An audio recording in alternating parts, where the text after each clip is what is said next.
वसुदेवसुतं देवं कंसचाणूरमर्दनं देवकी परमानन्दं कृष्णं वन्दे जगद्गुरुं कृष्णं वन्दे जगद्गुरुं। श्रीमद् भगवत गीता। आज से हम गीता का नया अध्याय आरंभ करने जा रहे हैं। अध्याय नंबर 3, कर्मयोग। ये अध्याय महर्षि वेदव्यास की मानव जाति को एक बहुत बड़ी देन है। दो शब्दों से मिलके बना है, कर्म और योग। कर्म कहा जाता है कि हम जो भी कार्य करते हैं और उसका परिणाम जिसका निकलता है उसको कर्म कहा जाता है। जैसे मैं जा रहा हूं, ये कार्य है, इसका कोई भी परिणाम नहीं है। मैं दिल्ली जा रहा हूं, ये कर्म है। और योग शब्द को बताया जाता है, युज धातु से बना हुआ है शब्द, उसका अभिप्राय है जुड़ना। यजुर योगे, जुड़ने के सेंस में।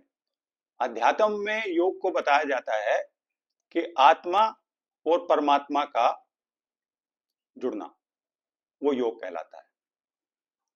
और कर्मयोग की परिभाषा है कि आप परिणाम और आसक्ति, अटैचमेंट का त्याग करके जो भी शास्त्रों में आपके वर्ण के, आपके आश्रम के जो भी कर्म बताए गए हैं, पिता को क्या करना है, पति के क्या कर्म हैं, पुत्री के क्या कर्म हैं, वो जो कर्म बताए गए हैं उनको केवल ईश्वर के लिए करते हुए, किसी अपने परिवार के लिए, देश के लिए, समाज के लिए नहीं, केवल ईश्वर के लिए करते हुए और समत्व भाव में स्थित होते हुए कि उनका जो भी परिणाम आता है, सुख आता है, दुख आता है, उनके साथ हानि होती है, लाभ होती है, उसमें समान भाव से रहते हुए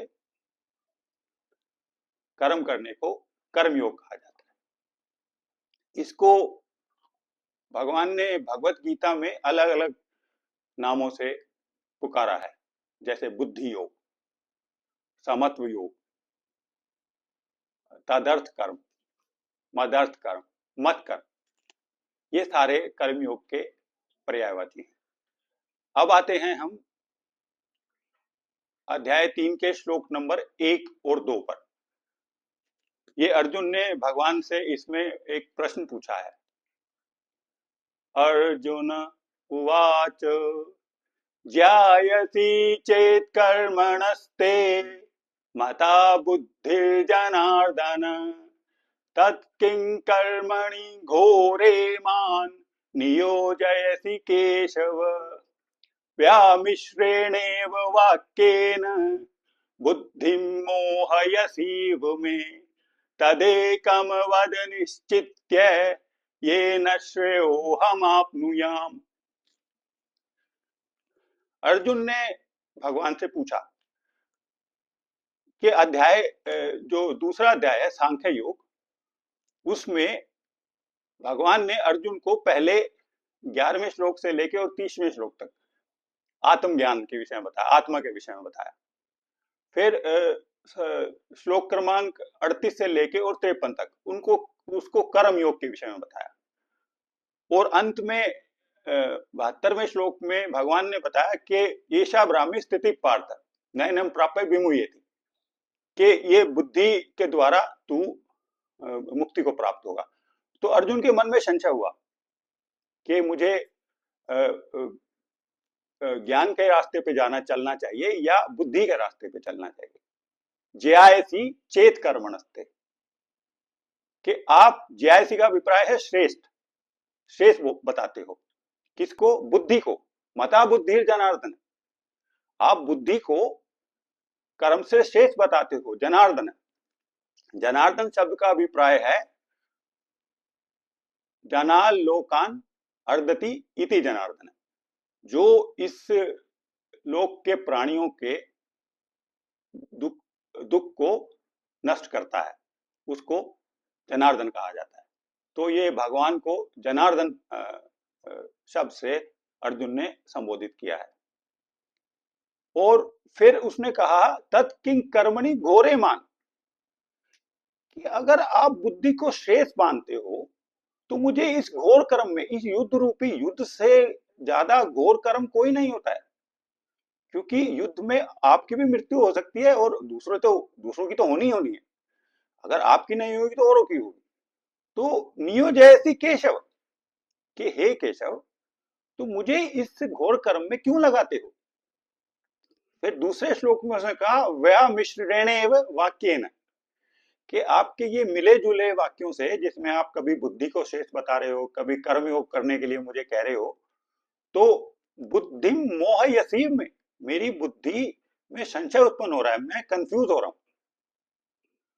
और फिर उसने कहा तदेकम वद निश्चित है, मुझे एक चीज बताइए, केवल एक, ये न श्रेयो हम अपनम, जो मेरे लिए श्रेष्ठ हो।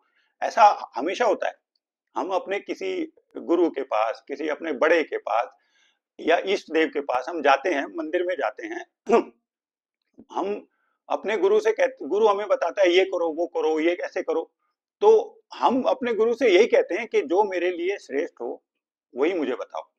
ठीक है।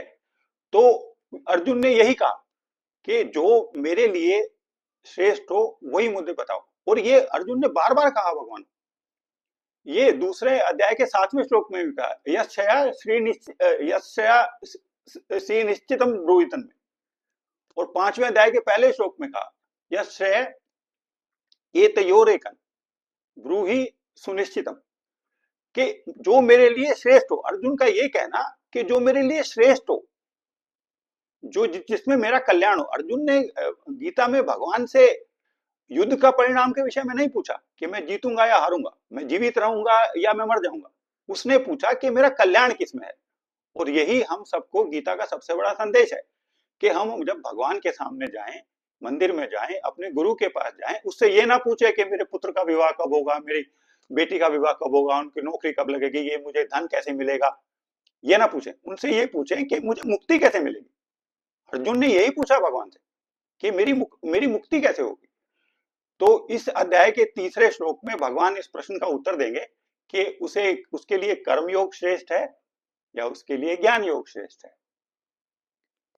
योगेशं सच्चिदानंदं वासुदेवं प्रजप्रियं धर्म संस्थापकं वीरं कृष्णं वंदे जगद्गुरुं, कृष्णं वंदे जगद्गुरुं।